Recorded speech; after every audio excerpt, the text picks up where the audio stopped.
Bonjour à toutes, bonjour à tous, bienvenue dans ce 90e R&D Corner et ce R&D Corner de la rentrée. Nous sommes ravis de vous accueillir chez Cap Digital ce matin. Et ce matin, je suis accompagnée d'Arthur Dufaux qui vient de rejoindre l'équipe R&D.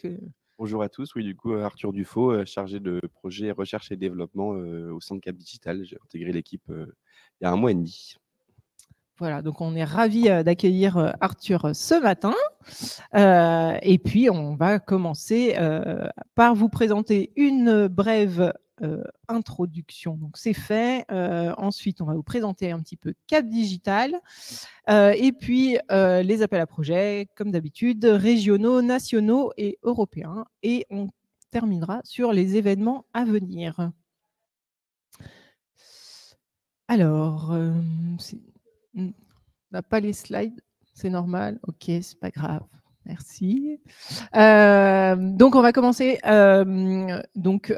par vous présenter les activités de la R&D. Donc, la R&D, c'est donc on est une équipe chez Cap Digital et surtout, on est accompagné d'un réseau d'experts, d'un réseau de plus de 120 experts qui sont des experts business, des experts technologiques et merci pour les slides, et qui nous suivent et qui vous suivent surtout pour expertiser votre projet, vos projets, et ainsi vous aider à l'améliorer et à obtenir des financements derrière. Donc voilà, on remercie encore notre réseau d'experts d'être à nos côtés.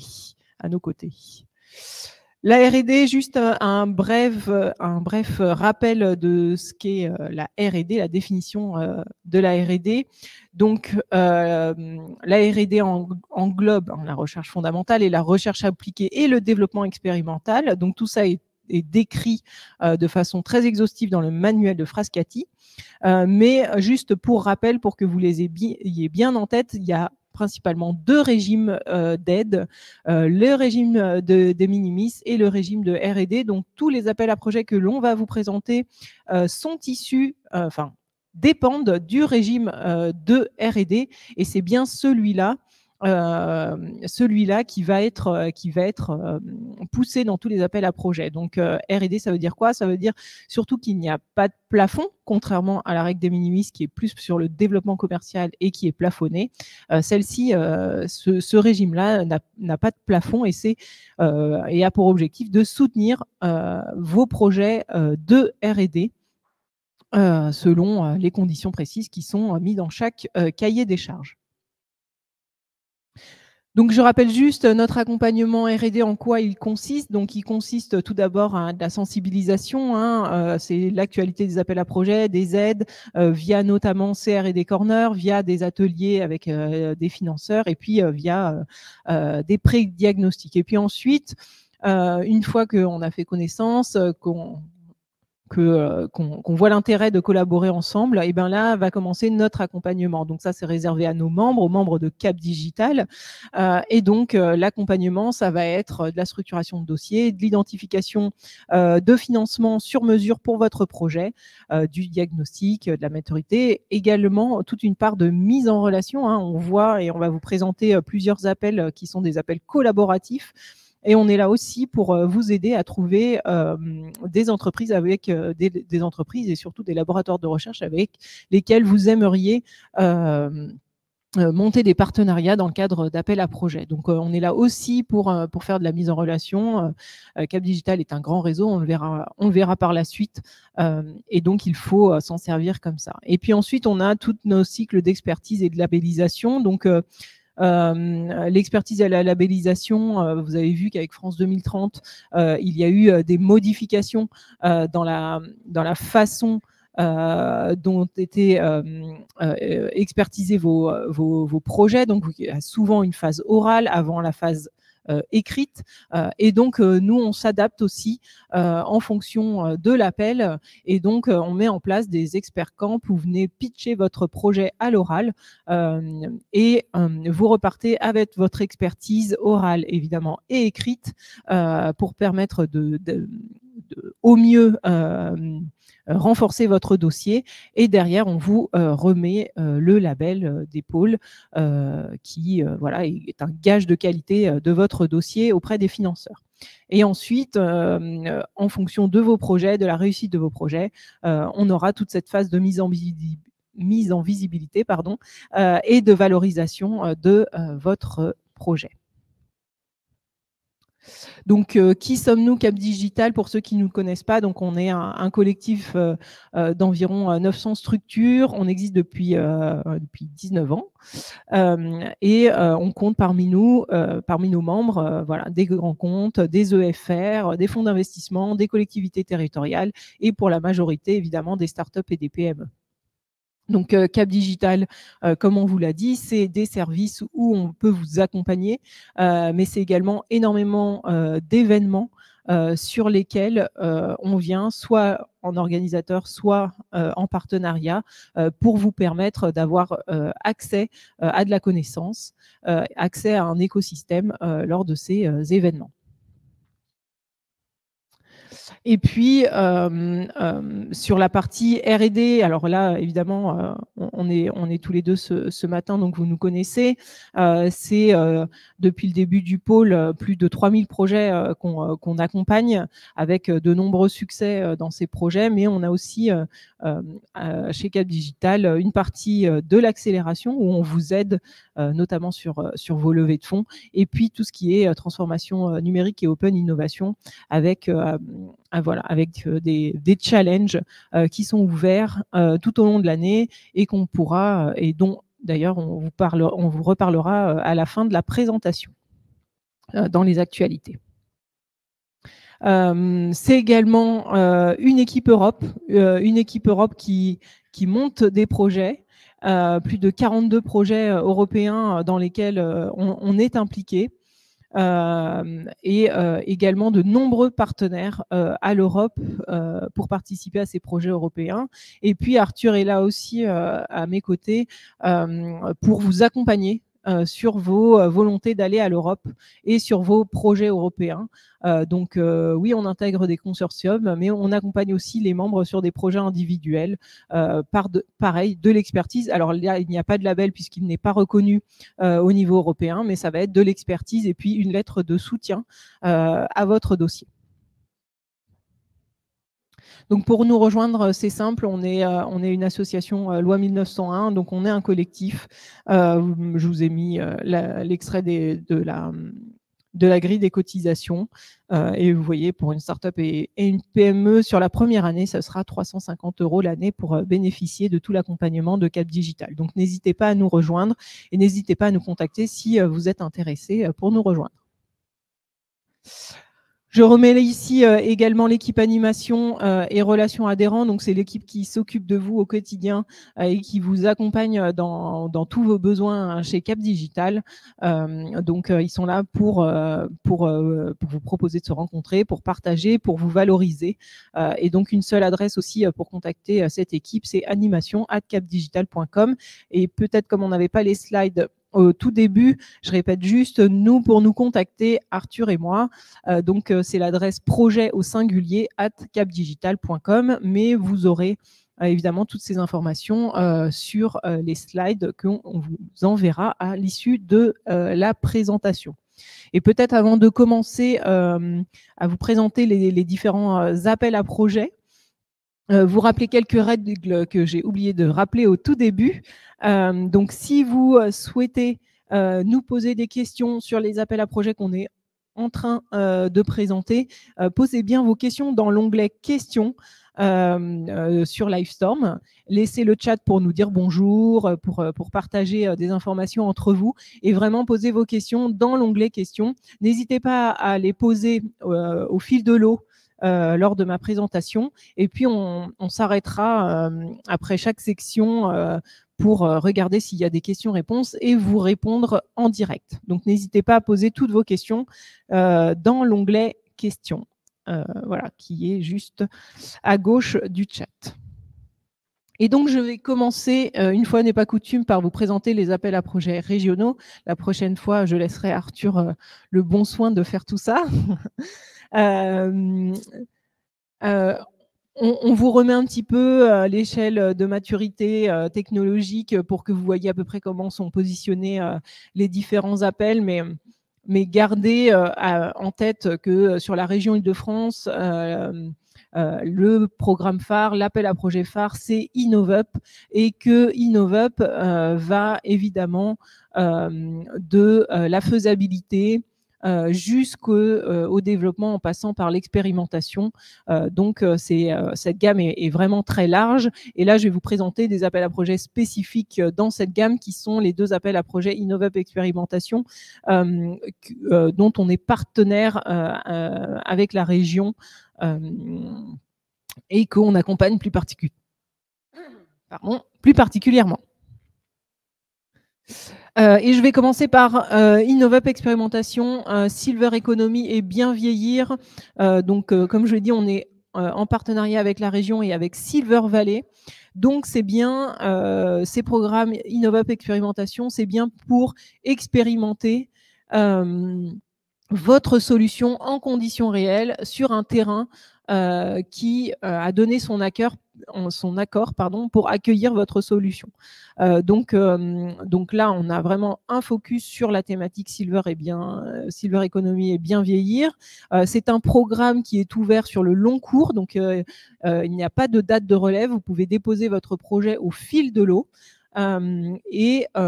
Silver Valley ainsi que Cap Digital vous accompagnent pour la recherche de terrains d'expérimentation pour pouvoir réaliser votre expérimentation.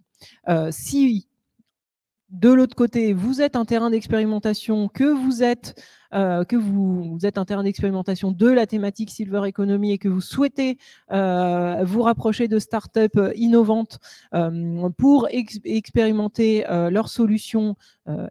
Évidemment, l'objet, c'est avant l'adoption, hein, on espère. Eh bien, pareil, n'hésitez pas à nous contacter pour cet appel-là et celui qui va suivre. On a un accompagnement sur mesure où on fait remonter vos besoins, où on fait du matchmaking entre les solutions et les terrains d'expérimentation et où on relie les dossiers pour être certaine qu'on arrive bien à l'éligibilité de votre dossier et surtout au succès de votre dossier. Donc, sur celui-là et sur celui que je vais présenter juste après, n'hésitez pas à nous contacter. Contactez en priorité Arthur, mais l'adresse projet@capdigital.com fonctionne, on est tous les deux derrière. Donc, avec des subventions du coup qui sont augmentées par rapport à l'InnovUp classique, avec une subvention qui peut monter jusqu'à 500K. Donc, comme je le disais, une autre mouture, un autre programme, c'est le InnovUp Expérimentation Transition écologique des territoires que l'on opère aux côtés de la fondation Solar Impulse et de Construire au futur, habiter le futur. Donc, c'est la même démarche, le même mécanisme, mais sur des questions de transition écologique des territoires. Donc là, le terrain d'expérimentation, ça va plutôt être des collectivités territoriales, des villes. Ça peut être aussi des délégataires de services publics qui sont intéressés pour, pareil, recevoir une expérimentation, expérimenter une solution innovante en vue de l'adopter. Donc, on fait remonter les besoins de ces terrains d'expérimentation et également on essaie de faire, donc on fait matcher les solutions innovantes avec ces terrains. Donc, que vous soyez terrain ou solution innovante, n'hésitez pas à nous contacter en amont de votre projet d'expérimentation. La seule condition pour la solution innovante, c'est de ne pas être encore commercialisé. Donc, c'est vraiment le premier POC avant la commercialisation. Et il faut savoir que dans ces 2 programmes, donc c'est des programmes qui sont à destination des startups et des PME innovantes, jusqu'à l'ETI, et donc seule l'entreprise est subventionnée. Le terrain, lui, n'est pas subventionné, mais par contre, il a à disposition la solution pendant un temps donné gratuitement pour l'expérimenter. Donc voilà, 2 programmes très intéressants. Si vous êtes intéressé par l'une ou l'autre des thématiques, n'hésitez pas à nous contacter. Et puis le troisième appel de la région Île-de-France qui est ouvert, alors là on va vous présenter le IDEMO régionalisé de la région Île-de-France, mais sachez que les différents IDEMO régionalisés existent dans chaque région. Donc c'est un appel à projet qui est coopéré avec évidemment BPI France. BPI France opère tous les appels de la région Île-de-France et qui est ouvert jusqu'au 4 octobre. Donc c'est bien sur des projets collaboratifs. Donc voilà, renforcer les acteurs industriels et les services sur des marchés porteurs. Vous avez un certain nombre de domaines et des technologies clés qui sont listées ci-dessous, qui sont les priorités de la région Île-de-France. Donc si vous avez un projet collaboratif avec des acteurs qui sont sur l'Île-de-France, sachez que c'est ce qui est priorisé par la région Île-de-France. Vous pouvez monter des projets collaboratifs sur plusieurs régions, mais on va dire que vous ne serez pas en tête de liste pour la région Île-de-France. Donc, mieux vaut des collectifs franciliens pour monter ces appels à projets. Et donc la prochaine deadline est le 4 octobre, donc il est ouvert jusqu'en décembre 2025, donc il y aura d'autres relèves. Mais pour ces appels à projets collaboratifs, il faut vraiment nous contacter le plus vite, le plus en amont possible du montage du dossier. Le mieux, c'est 1 mois et demi avant le début, quand vous êtes en train de constituer le consortium, surtout si vous cherchez des partenaires et que vous souhaitez qu'on vous aide pour compléter votre consortium. Donc voilà, sur cet appel-là, vraiment, contactez-nous le plus tôt possible sur le IDEMO régionalisé. Donc vous verrez que je vous présenterai tout à l'heure le IDEMO national. Et donc, j'en ai terminé avec les appels à projets régionaux. Je regarde, il n'y a pas de questions, Arthur. OK. Pas de questions sur ces appels à projets régionaux. Donc, je vais passer aux appels à projets nationaux. Donc, ça fait un peu grand monologue, mais je vais essayer d'être un peu... de redynamiser tout ça. Donc, je vous rappelle juste la logique d'intervention du gouvernement et de France 2030. Donc, vous avez en fait 2 logiques d'intervention. Une intervention qui est dite sur de l'innovation structurelle. Donc, ça va être des appels à projets où il n'y a pas de thématique phare qui reviennent par vague. Et qu'on va retrouver tout au long de l'année sur 2 ou 3 vagues.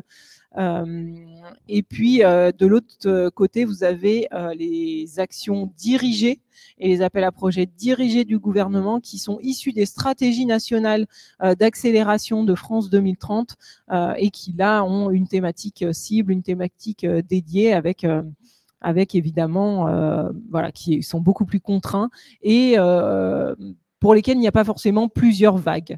L'avantage de ces appels à projets aussi sur l'innovation dirigée, c'est que la plupart du temps, ils sont collaboratifs, en tous les cas ouverts à la collaboration et donc ouverts au consortium. Donc, on va commencer par les appels à projets nationaux et notamment un qui arrive, dont la deadline arrive bientôt, puisque c'est le 20 septembre, c'est le fameux concours d'innovation iNov. Donc, c'est pour vraiment sélectionner les projets à plus fort potentiel. Donc ça, c'est un appel à projet individuel. C'est vraiment quand vous êtes dans une phase de croissance et développement. Ce sont des projets qui peuvent aller jusqu'à 36 mois, de 1 à 5 millions d'euros et qui visent principalement les TPE et les PME. Donc, vous voyez les différentes thématiques puisqu'ils sont opérés par BPI France et l'ADEME. Et donc, on a 2 thématiques plutôt BPI France, 2 thématiques ADEME.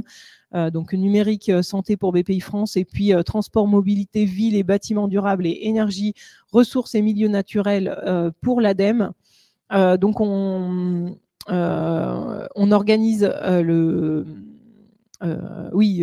la deadline, c'est le 29, pardon. On organise un oral blanc devant les experts le 20 septembre. Et donc, il faut nous contacter. Si vous avez un projet que vous souhaitez le déposer à Innov, il faut nous contacter tout de suite On est même déjà trop en retard, mais vraiment, si vous voulez déposer un projet innove, que votre projet est en cours de finalisation et que vous souhaitez être expertisé et labellisé par Cap Digital, c'est vraiment aujourd'hui qu'il faut nous contacter pour qu'on puisse solliciter nos experts et qu'on puisse vous accompagner sur cet appel à projet. Donc, sans plus tarder vraiment sur cette vague du concours d'innovation, c'est maintenant. Comme je vous le disais, je vous ai décrit l'appel à projet IDEMO régionalisé. Là, on est sur le IDEMO national. Donc, ce IDEMO national, il revient dans sa 3e version. Donc, c'est pour ça qu'il s'appelle IDEMO 3. Il peut être soit individuel, soit collaboratif. Peut-être juste ce qui change par rapport au IDEMO 2, c'est que sur de l'individuel, les grandes entreprises ne sont plus éligibles. Donc, elles sont éligibles uniquement sur le volet collaboratif, c'est-à-dire qu'elles doivent intégrer au moins, évidemment, un laboratoire de recherche et une PME. Pour que ce soit collaboratif, et vous verrez que sur la partie collaborative, vous êtes l'incitation financière est supérieure que sur les projets individuels. Donc c'est bien un appel à projet qui vise à soutenir des projets pour contribuer à la transition énergétique, écologique et numérique. Donc ce volet-là est vraiment très présent. Vous le verrez dans tous les appels à projets maintenant. Vous avez une grille d'impact à renseigner sur votre projet.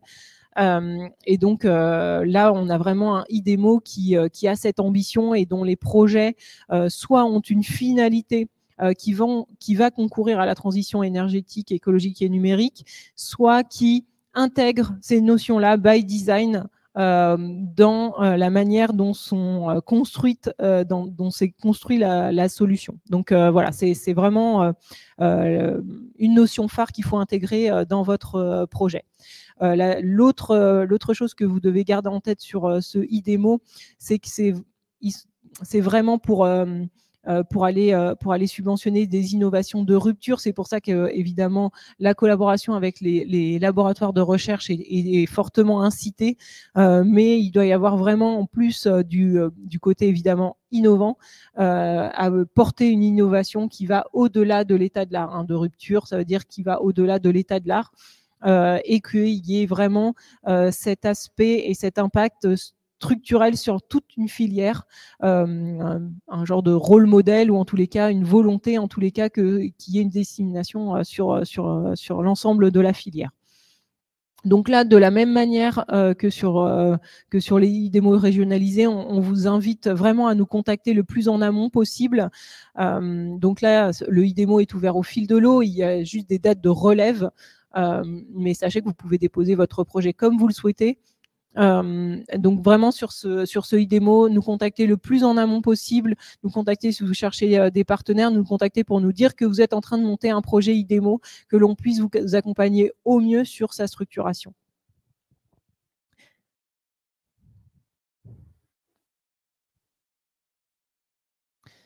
J'ai remis ici l'AMI compétences et métiers d'avenir, puisqu'il revient, il revient, il est pareil ouvert au fil de l'eau.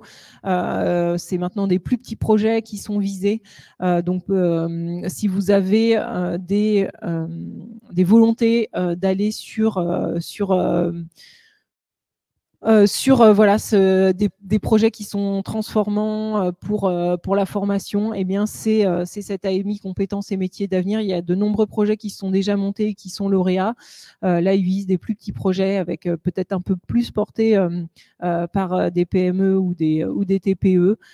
Donc pareil, n'hésitez pas à nous contacter le plus en amont possible sur cette AMI compétences et métiers d'avenir. Si vous souhaitez monter des consortiums, c'est aussi possible, et donc on peut également vous aider. Voilà, j'en ai fini sur la partie structurelle. Peut-être qu'il y a des questions. Alors, il y a une question en ligne, une question de Maxence qui demande s'il est possible de candidater à un IDEMO 3 après un IDEMO 1 ou 2. Alors oui, hein, tout à fait. Comme je le rappelais au début de cette présentation, hein, sur le régime R&D, il n'y a pas de plafond. En plus, j'imagine que si vous avez candidaté sur un IDEMO 1, si ça se trouve, vous avez déjà clôturé votre dossier. Donc, ça veut dire que ce projet est fini. Parce que évidemment, la logique de BPI, c'est toujours que vous ayez terminé, clôturé un projet avant de passer à un autre. Mais si vous avez besoin, si vous êtes en fort développement, en forte croissance sur des thématiques qui sont différentes, eh bien, vous pouvez très bien candidater sur plusieurs appels à projets, même si l'un n'est pas fini, recandidater sur l'autre. Vous pouvez très bien candidater 2 fois sur le même appel à projet, ça pose aucun problème. Je rappelle juste évidemment la règle de base. Vous ne pouvez pas être financé 2 fois pour le même projet. Donc, il faudra bien respecter cette règle. Mais tout nouveau projet peut être soumis à n'importe quel appel s'il correspond au projet que vous souhaitez développer. Donc ça, il n'y a aucune restriction. Et peut-être demander dans la salle si vous avez des questions, puisqu'on a la chance d'avoir un public ce matin. Est-ce que vous avez des questions par rapport à ce que j'ai présenté jusqu'ici? Pas de questions? Attendez, on va vous passer le micro pour que tout le monde puisse en profiter aussi en ligne.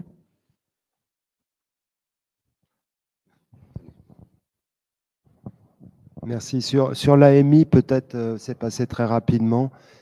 Si on pouvait compétences et métiers d'avenir? Oui, compétences et métiers d'avenir. Je me demandais dans l'accompagnement parcours professionnel qui fait partie d'un des 4 volets. J'imagine que ce n'est pas tous les volets qui sont nécessaires sur un projet, un seul suffit. Et est-ce que vous pourriez nous identifier des actions qui ont déjà été financées autour de ce...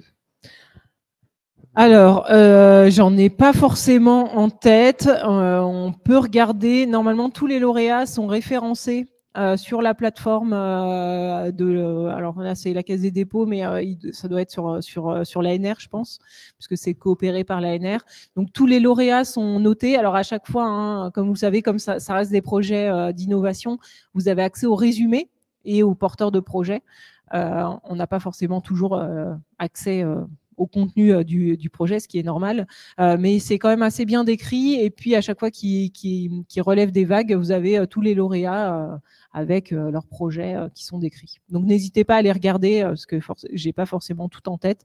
Ce qui est sûr, c'est qu'au début, on avait beaucoup de projets qui étaient portés par des grands instituts de recherche, par des universités, par des écoles, et que au fur et à mesure des vagues aussi, on est sur du plus petit projet, avec des ambitions un petit peu moindres que les gros projets qui avaient des grosses ambitions au départ. D'accord, merci. Merci beaucoup. Et donc, s'il n'y a pas d'autres questions, je vais passer aux appels à projets nationaux qui sont issus de l'innovation dirigée. Donc là, on est bien sur les stratégies d'accélération de France 2030. Et on va commencer par la stratégie d'accélération IA. Donc, avec un premier appel à projet, donc il y en a un qui s'est clôturé le 9 septembre. Et donc là, on a l'appel à projet maturation technologique et démonstration de systèmes de confiance intégrant des briques d'intelligence artificielle qui est ouvert jusqu'au 19, pour la première vague, hein, jusqu'au 19 octobre. Donc, vous avez tous les éléments dans ma slide. On est bien sur un projet, enfin un appel à projet qui vise à soutenir des innovations matérielles, logicielles et des systèmes qui soutiennent la maturation et la démonstration de systèmes fonctionnels critiques intégrant l'intelligence artificielle de confiance. Et je pense que c'est ça qu'il faut souligner, hein. On est bien dans une stratégie d'accélération IA qui tourne autour des solutions de confiance et également de tout ce qui est on va dire frugal, c'est-à-dire qui correspond en fait aussi à l'intégration de la transition écologique du numérique. Donc, on le verra par la suite qu'il y a une nouvelle stratégie nouvelle stratégie d'accélération autour de ces enjeux de la transition écologique du numérique.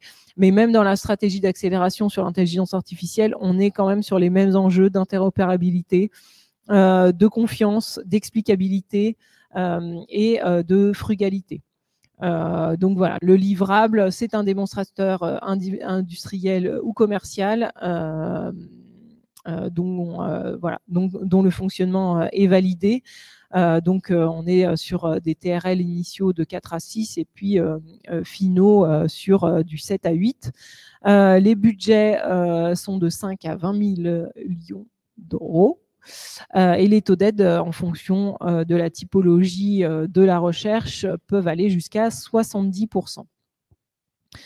Donc n'hésitez pas également à nous contacter sur cet appel à projet puisqu'il est collaboratif, qu'on a certains entrepreneurs qui sont intéressés pour rejoindre des consortiums. Donc n'hésitez pas aussi à nous contacter au plus vite sur cet appel à projet.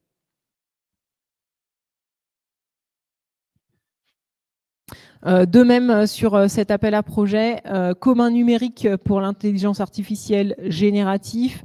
Donc, celui-là clôt le 24 octobre. Nous avons sur notre plateforme collaborative déjà des volontés d'entreprises qui souhaitent rejoindre des consortiums, qui souhaitent monter des consortiums.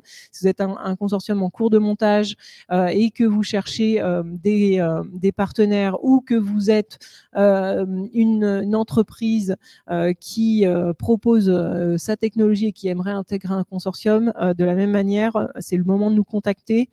On est en train de regarder comment monter des consortiums à impact. Et donc, c'est maintenant sur cet appel à projet. Donc, on est vraiment sur un appel à projet qui vise à accélérer la création et la mise en accessibilité de communs numériques sur l'ensemble de la chaîne de valeur de l'intelligence artificielle générative et d'assurer une utilisation par le plus grand nombre de ces communs numériques pour développer des services et des produits innovants.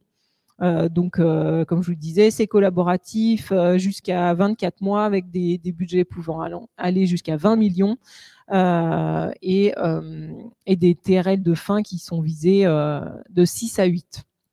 Donc, vous avez un certain nombre d'explications sur ce qui est nommé le commun numérique. Mais pareil, n'hésitez pas à nous contacter si vous êtes intéressé par cet appel. On est toujours sur la stratégie d'accélération sur l'intelligence artificielle. Et là, la volonté, c'est d'aller sur les territoires. Donc, celui-ci, il est opéré par la Banque des territoires. Il est également collaboratif. Il revient sur la deuxième vague de cet appel. L'appel à projet démonstrateur d'IA Frugal au service de la transition énergétique des territoires. Il est ouvert jusqu'au 7 novembre.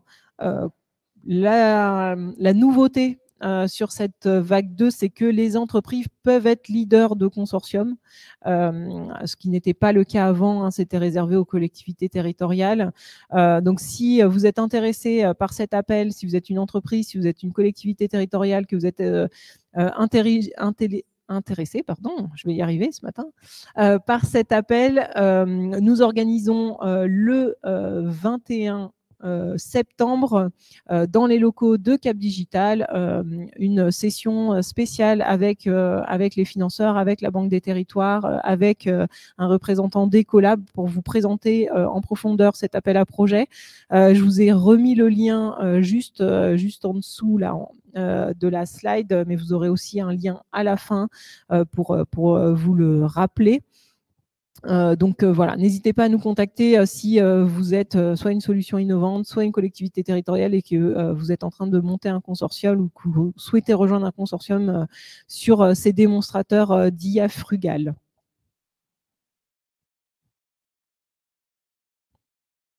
Et puis, je vous en parlais juste avant, mais la nouvelle stratégie d'accélération sur le numérique éco-responsable qui s'est lancée juste avant l'été. Donc, il y avait eu un premier AMI l'an dernier pour faire remonter un petit peu les besoins de la filière sur ces enjeux. Et donc, ça a donné lieu à une stratégie d'accélération à part entière avec plusieurs axes que je vous ai décrits ici, mais que vous pouvez retrouver sur la feuille de route. Je vous ai mis le lien également sur la feuille de route, mais avec un premier appel à projet qui est mené, conduit par l'ADEME et qui s'appelle Econum, qui vise à soutenir des projets innovants afin de réduire l'impact environnemental du numérique. Au travers de plusieurs enjeux, ça peut être de l'éco-conception, d'e-emploi ou des modes de production plus responsables. Donc, comme je vous l'ai dit, individuels ou collaboratifs, avec des projets inférieurs à 36 mois et avec des budgets qui peuvent aller jusqu'à 5 millions en subvention plus avance remboursable. Je vous ai laissé le lien vers l'appel à projet du 11 juillet, mais ça ne sert à rien. Mais en tous les cas, il y a des présentations de cet appel à projet régulièrement et normalement, on devrait avoir une présentation de toute la stratégie d'accélération sur le numérique éco-responsable ainsi que de cet appel à projet lors de notre prochain R&D Corner du mois d'octobre. Donc, si vous êtes de même, si vous êtes intéressé par cet appel à projet, par cet enjeu, on a également ouvert une page de matchmaking sur notre plateforme Build pour que vous puissiez rencontrer les acteurs du numérique éco-responsable, que vous puissiez échanger et monter des consortiums pour aller adresser cet enjeu ô combien crucial de la transition écologique du numérique. Comme vous le savez, c'est un des axes stratégiques de Cap Digital, et donc on va mettre énormément d'efforts pour accompagner tous les acteurs du numérique sur les notions de transition écologique. Donc voilà, et donc vous pouvez postuler sur la première relève qui est le 29 novembre, et vous avez des relèves ensuite, comme vous voyez, jusqu'en février 2024 pour l'instant. Donc, on quitte les stratégies d'accélération IA et les stratégies d'accélération éconumérique pour la stratégie d'accélération sur les industries culturelles et créatives avec un appel à projet qui revient sur la phase 2 de cet appel à projet, l'appel à projet solutions de billetterie innovantes qui vise à favoriser l'émergence de solutions innovantes dans le secteur culturel. Donc, c'est un appel à projet individuel ou collaboratif avec des budgets qui peuvent aller jusqu'à 2 millions. La deadline, c'est le 29 septembre, donc ça arrive vraiment très rapidement. C'est la phase 2 de cet appel à projet. Il y a déjà eu une phase 1, mais il n'est pas nécessaire d'avoir été lauréat ou d'avoir candidaté sur la phase 1 pour candidater sur la phase 2. Voilà, toutes les solutions sont évidemment, peuvent être portées sur cette nouvelle phase de l'appel à projet solutions de billetterie innovante. Et avant de passer au projet européen, je vais me retourner vers Arthur pour savoir s'il y a des questions. Oui, on a une question de Faye qui demande si on peut indiquer le niveau de TRL pour chacun des appels à projets qu'on vient de présenter. Alors, normalement, alors je ne vais pas revenir sur tous les appels à projets. Normalement, je les ai indiqués sur les slides, les niveaux de TRL. N'hésitez pas également à consulter les cahiers des charges, puisque maintenant, c'est bien renseigné, les TRL dans les cahiers des charges, mais tous les appels à projets qui visent à de la R&D, à du développement, etc. On peut partir de TRL environ de 4, et le but, c'est d'arriver sur des TRL de 7 à 9. Donc, c'est quand même assez large. Il peut y avoir une partie de recherche fondamentale, puisque la collaboration avec les laboratoires est quand même très encouragée sur les projets collaboratifs. et on doit ensuite aboutir à une solution qui a été validée, qui a fait sa preuve de concept, on va dire, avant sa commercialisation. Donc, on n'est pas sur des appels à projets de l'ANR où là, on va être sur des TRL très bas. On est vraiment sur du TRL intermédiaire qui peut aller de la recherche jusque le but étant à la fin d'avoir un produit qui soit, on va dire, presque commercialisable.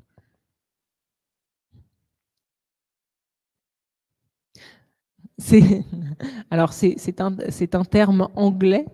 Et c'est a pour but de mettre en avant le niveau de maturité technologique de la solution.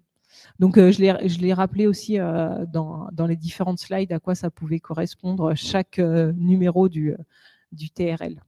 Voilà, donc n'hésitez pas à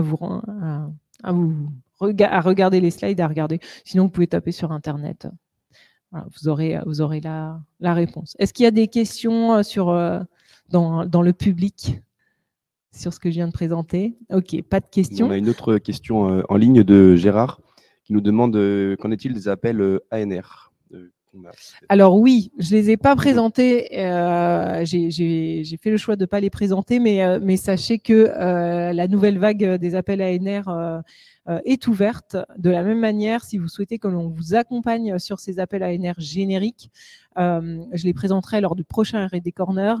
Mais n'hésitez pas à nous contacter dès maintenant. Ensuite, il y a l'ANR qui fait son ANR Tour pour présenter toute cette nouvelle phase d'appel à projet de l'ANR, ces appels à projet génériques, ces appels à projet socle, qui sont très très bien faits. Je vous invite vraiment à vous, si vous êtes intéressé, voilà. Après, si vous êtes chercheur, vous êtes certainement rompu à l'exercice, mais en tous les cas, l'ANR fait toute une série de webinaires très intéressants sur ces appels à projets génériques, et je les présenterai lors du prochain R&D Corner, c'est promis. En tous les cas, si vous êtes un chercheur et que vous voulez qu'on vous accompagne sur ces appels à projets, n'hésitez pas également à nous contacter.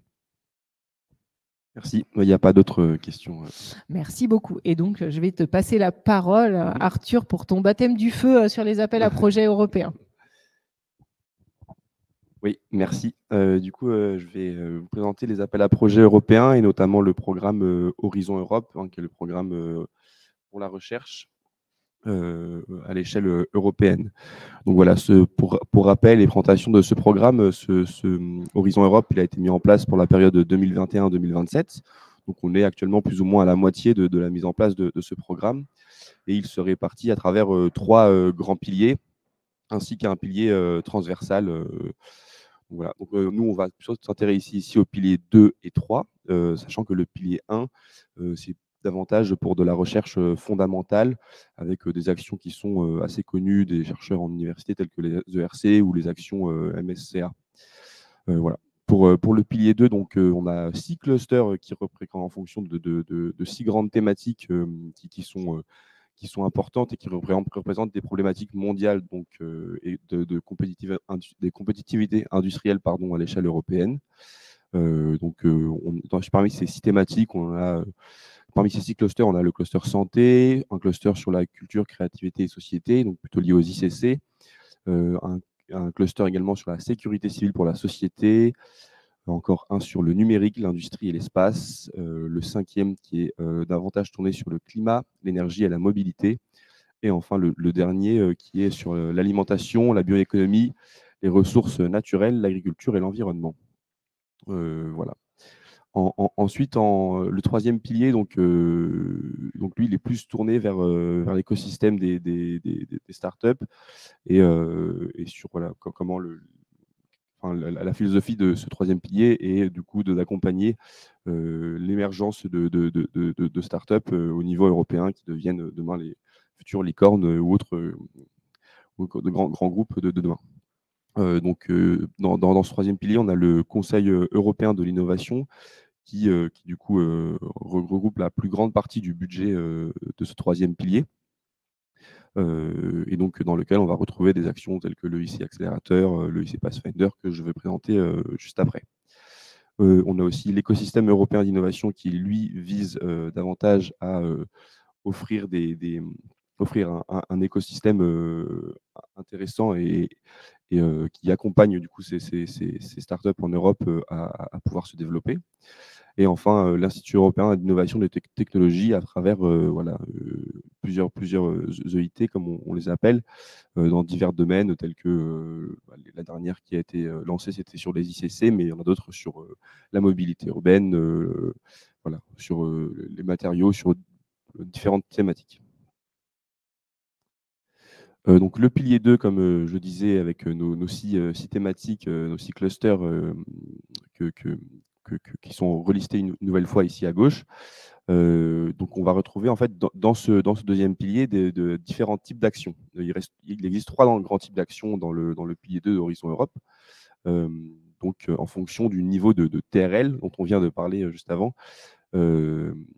Au niveau de TRL, voilà, des projets de recherche qui sont menés. On a les Research and Innovation Action, qui sont, elles, liées à des activités de R&D, développement, d'intégration, des essais de validation de prototypes et à petites échelles et de faisabilité technique. Donc, on est sur des TRL entre 4 et 6, généralement. Et voilà, sur des durées de projet indicatives, hein, il n'y a pas de règles strictes. Les projets de santé peuvent être parfois plus longs, mais voilà, sinon, c'est en général des projets entre 36 et 48 mois. Et donc là, on va avoir un taux de financement à 100% pour tout type d'entité, voilà, publique ou privée. C'est un taux unique. Ensuite, on va avoir les Innovation Actions, donc, qui sont pour des TRL plus hauts, pour des projets plus proches du marché, qui sont quasiment voués à être commercialisés en fin de projet. Voilà, on est plutôt sur des activités de démonstration et de validation à grandes échelles.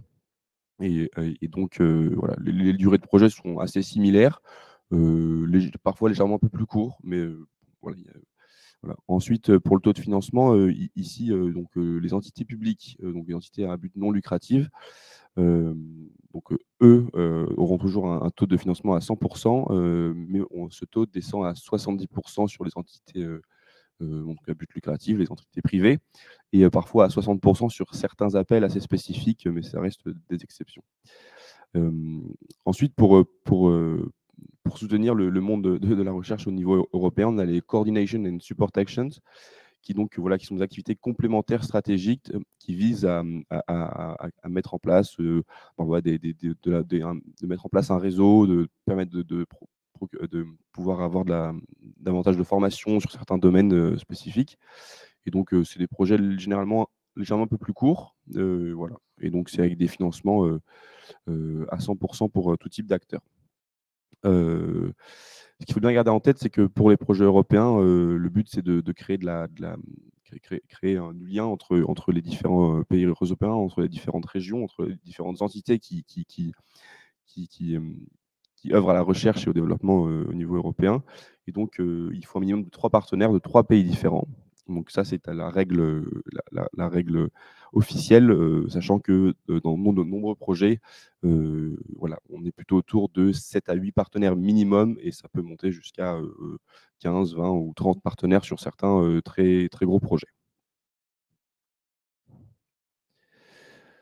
Donc voilà, donc, ces différents appels à projets que je viens de présenter incluent parfois ce qu'on appelle du financement en cascade.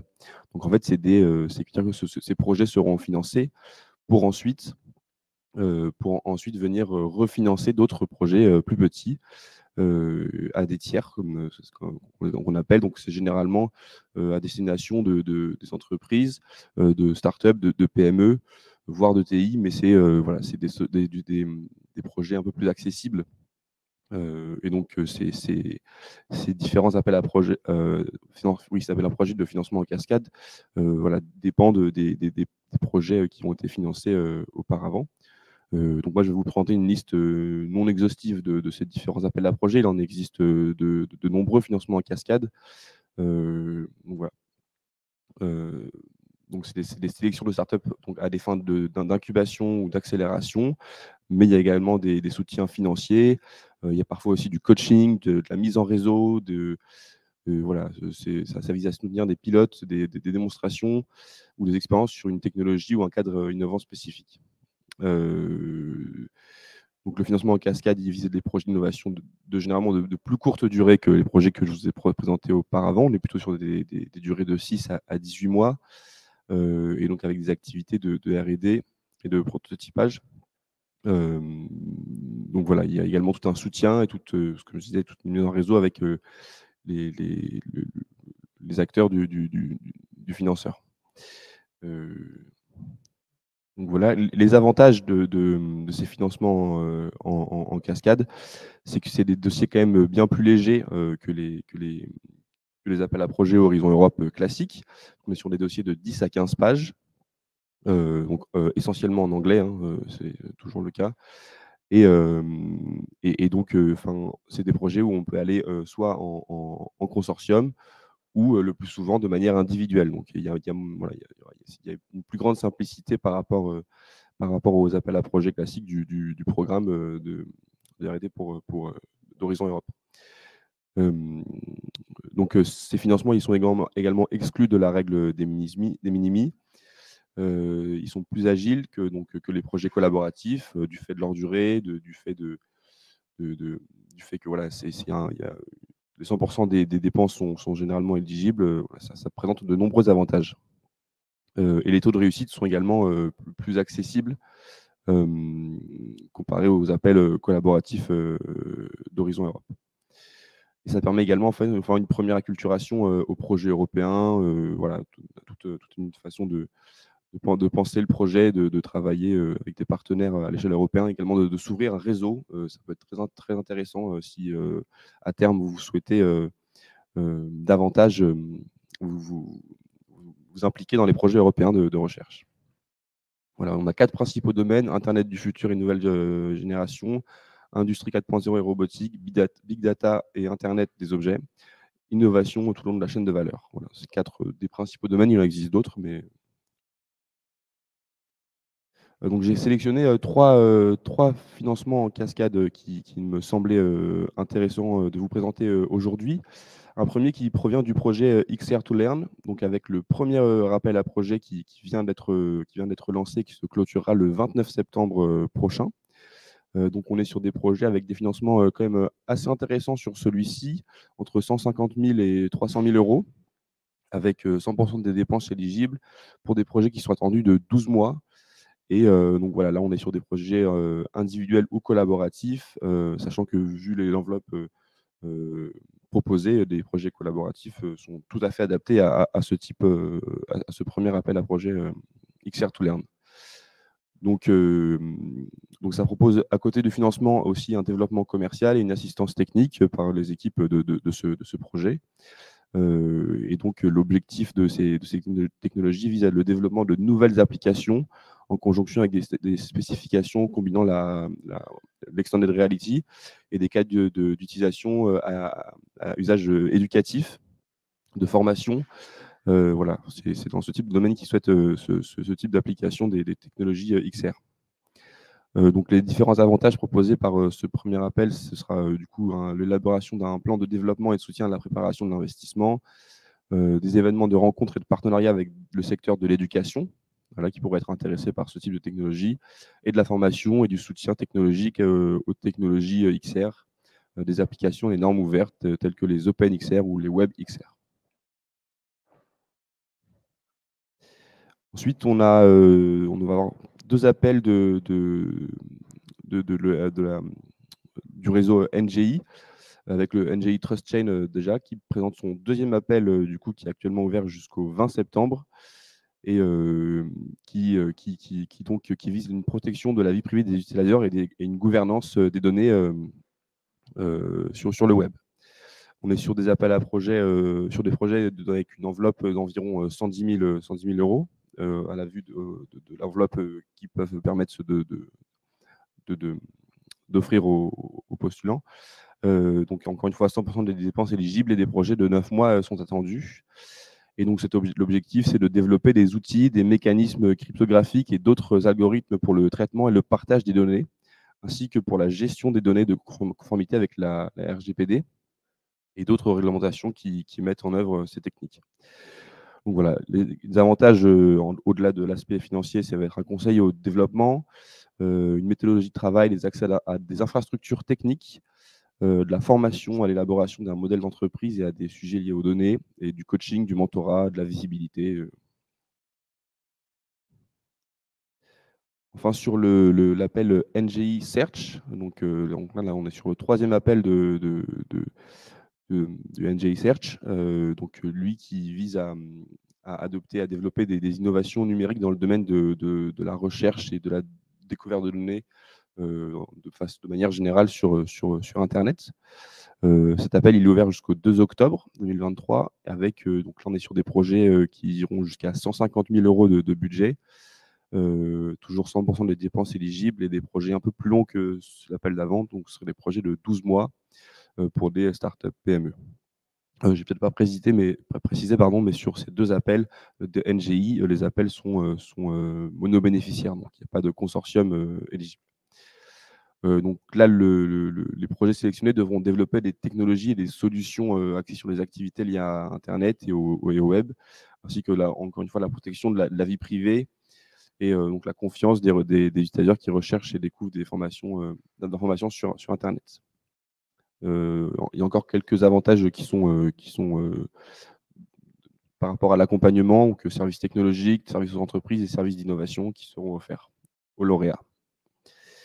Donc voilà pour les quelques cascades funding que je vous présente ce matin. Il en existe d'autres. Si vous êtes intéressé, n'hésitez pas à me contacter, et on pourra regarder ce qui existe, ce qui est actuellement ouvert.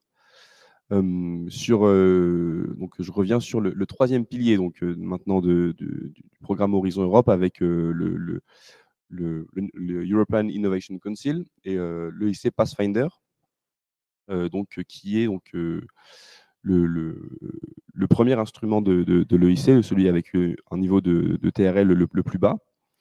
Donc on est sur des TRL de 1 à 4, donc on est vraiment sur de la recherche assez fondamentale. Mais ce qui est important, c'est que ce soit porté généralement par des entreprises ou des spin-offs. Voilà. Donc c'est des subventions qui sont en général de 3 à 4 millions d'euros, avec 100% des dépenses éligibles, et c'est pour des projets collaboratifs sur la partie open, ce que je vais vous présenter après, et individuels dans certains cas sur certains challenges. Donc là, l'appel est ouvert jusqu'au 18 octobre. Pour le volet challenge, le volet open est déjà terminé pour cette année. Il reviendra l'année prochaine. Donc on vous le présentera quand il sera ouvert.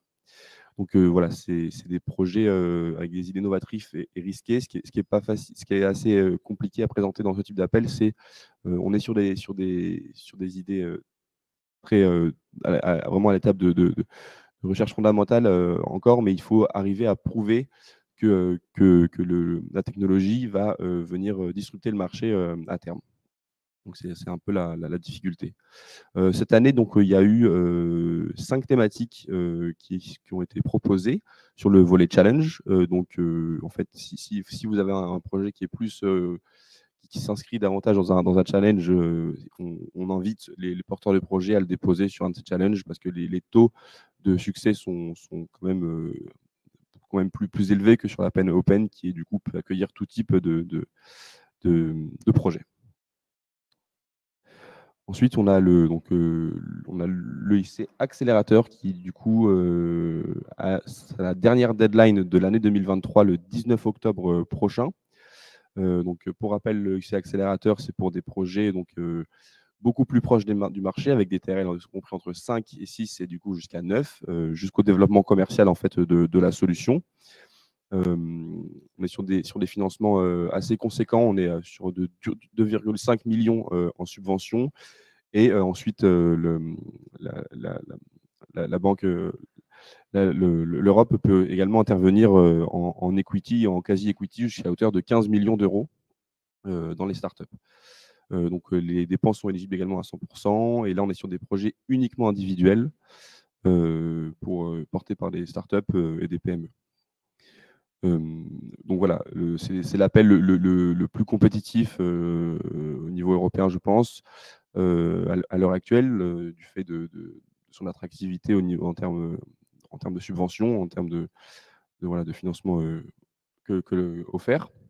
Donc là, toutes les deadlines 19 octobre concernent l'appel Open et les 7 volets challenge. J'en ai listé uniquement 2 ici qui concernent donc toute la partie architecture, ingénierie, construction et digitalisation de ce type de domaine et des technologies liées aux services et aux technologies. Voilà. Ensuite, il faut savoir que cet appel, il se fait en 5 étapes, avec l'étape 0 qui permet de tester son projet sur une plateforme en ligne et qui va vous guider sur le fait de déposer son projet ou pas, qui va vous donner quelques recommandations. Ensuite, on peut déposer au fil de l'eau donc la première étape du projet, qui est du coup une version moindre du projet avec quelques questions auxquelles il faut répondre, un pitch deck de 10 slides et une vidéo de 3 minutes qui présente le projet. Si on est retenu à l'issue de cette première étape par 2 des 3 experts au moins, donc il y a un dossier final à déposer avec un business plan détaillé, donc, qui est l'étape la plus importante et la plus difficile à passer de l'EIC accélérateur. Et ensuite, on a l'étape 3 avec une audition devant un jury. Et enfin l'étape 4 qui est donc le contrat et la subvention avec la Commission européenne. Donc voilà, cet appel est ouvert jusqu'au 19 octobre. Voilà, si vous êtes intéressé par ces différents appels que j'ai présentés, principalement les appels du pilier 2 d'Horizon Europe et les appels de l'EIC, il existe des dispositifs qui peuvent vous permettre de vous accompagner dans le montage de ces projets. En Hauts-de-France, tout d'abord, il y a le Fonds régional d'aide aux porteurs de projets européen qu'on appelle le FRAP, qui permet de financer des jours de consultants. Voilà, si vous êtes coordinateur ou même VP leader dans un projet. Donc voilà, ils mettent à disposition gratuitement des consultants. Donc n'hésitez pas à nous contacter si vous voulez en savoir davantage. On pourra vous donner les contacts pour que vous puissiez les contacter.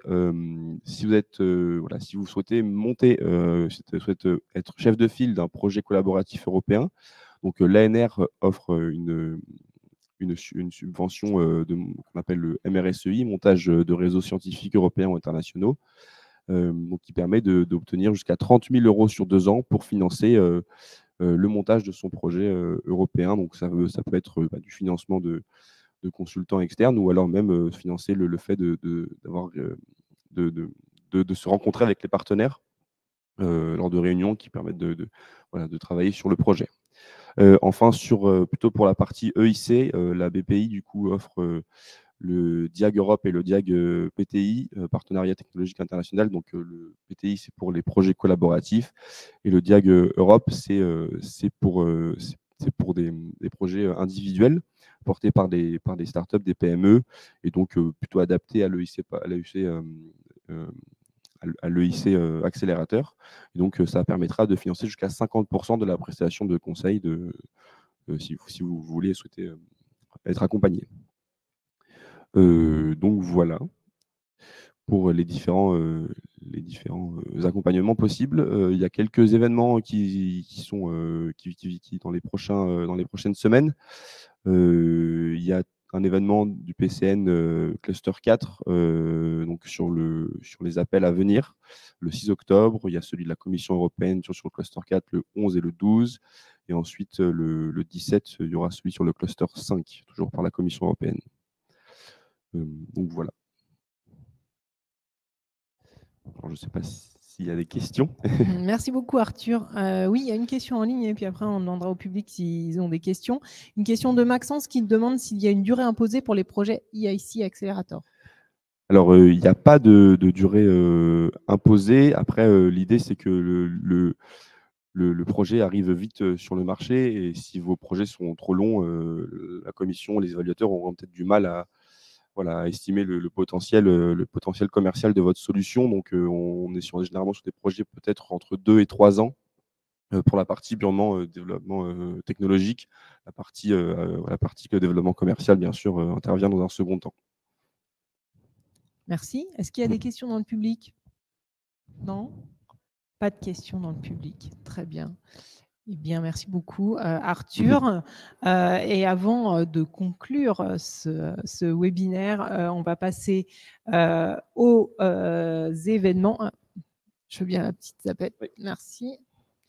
Aux prochains événements. Donc, comme je vous le disais, le 21, nous avons la présentation de l'appel à projet DIAT aux côtés de la Banque des Territoires. Donc, n'hésitez pas, hein, si vous passez votre souris sur la slide, vous aurez le lien pour s'inscrire. On aura aussi un événement sur le design après l'UX et évidemment le salon du Big Data et de l'IA à Paris en 2023 qui arrive fin septembre et sur lesquels n'hésitez pas également à nous contacter si vous souhaitez vous y rendre. Et juste avant de conclure, je vais passer la parole à ma collègue Shainez qui va vous présenter, comme je vous disais, les collaborations qu'on peut avoir pour l'Open Innovation. Si tu veux, vas-y, je te laisse t'asseoir. Je te laisse t'asseoir, Shainez, parce que sinon tu ne vas pas être cadré. Non. Parfait. Bonjour à tous. Alors du coup, je vais vous présenter le Démo Day que nous organisons pour Bouygues. Alors dans un premier temps, Bouygues, notre adhérent, organise le 13 octobre prochain un symposium dans ses locaux en partenariat avec le MIT aux États-Unis sur la thématique du Future of Work. Donc, au programme de cette matinée, il y aura des tables rondes, des keynotes, des pitchs d'échange avec des acteurs assez importants au niveau de la thématique du Future of Work, notamment sur l'IA. Et pour compléter cette matinée, on organise pour Bouygues et le MIT un Démo Day qui aura lieu dans les locaux de la FNTP juste à côté. Sur Paris. Alors pour cela, il y aura une sélection de startups innovantes autour de la thématique du Future of Work qui est organisée. Donc c'est pour cela qu'on ouvre un appel à manifestation d'intérêt qui a déjà ouvert sur la thématique du Future of Work. Donc si vous avez des solutions pertinentes sur cette thématique, donc sur l'avenir du travail du coup, qui ait une portée IA ou non, je vous invite à candidater avec les liens qui sont inscrits directement sur la slide. Il y a une sélection, enfin les candidatures sont ouvertes jusqu'au 21 septembre prochain et ensuite on procédera à la sélection des startups qui nous semblent les plus innovantes et elles auront la chance d'exposer durant cet après-midi entière aux côtés des startups du MIT qui sont déjà sélectionnées. Donc voilà, vous avez le lien pour candidater au formulaire ou uniquement si vous voulez participer soit au symposium ou au Démo Day pour pouvoir vous enrichir sur la thématique du Future of Work. Et je reste à votre disposition si vous avez une quelconque question sur le symposium, le Démo Day ou l'intégralité de la journée. Voilà, merci. Merci beaucoup, Shainez. Je ne sais pas si ça marche. Oui, si, ça remarche. Merci beaucoup, Shainez. Juste avant de conclure, il me reste une dernière slide à présenter et juste pour vous rappeler la deuxième vague de l'appel à manifestation d'intérêt Innover l'habité du futur, donc qui revient en saison 2. Donc vous pouvez postuler sur cette AMI avant le 22 septembre 2023. Vous avez les deux contacts de mes collègues que je vous ai remis. Donc c'est Sarah Njabri et Pierre Perrin qui vous accompagnent sur cette AMI Innover du futur. Donc je vous rappelle, hein, c'est la Banque des Territoires qui vient abonder sur votre investissement, 1 euro d'investissement privé levé dans les mêmes conditions que les autres investisseurs avec des montants minimums qui peuvent aller jusqu'à 500 000 euros. Donc, vous avez le calendrier, vous avez le lien sur la page dédiée pour retrouver toutes les informations sur cette AMI. Donc voilà, la deadline arrivant vite. N'hésitez pas, si vous êtes intéressé, à vous renseigner et à postuler sur la saison 2 de cette AMI. Et donc, je pense que nous en avons fini. Je vais ma tapette. Voilà, nous en avons fini avec ce 90e R&D Corner. Merci beaucoup Arthur d'avoir été là ce matin. Merci également à Shinez de nous avoir accompagnés. Merci à tous ceux qui sont venus chez Cap Digital suivre ce R&D Corner. Merci également à vous en ligne qui êtes toujours aussi nombreux à suivre le R&D Corner et à nous suivre. Merci également à l'équipe com derrière les manettes. Et je vous dis à très bientôt pour le R&D Corner du mois d'octobre. Merci à tous.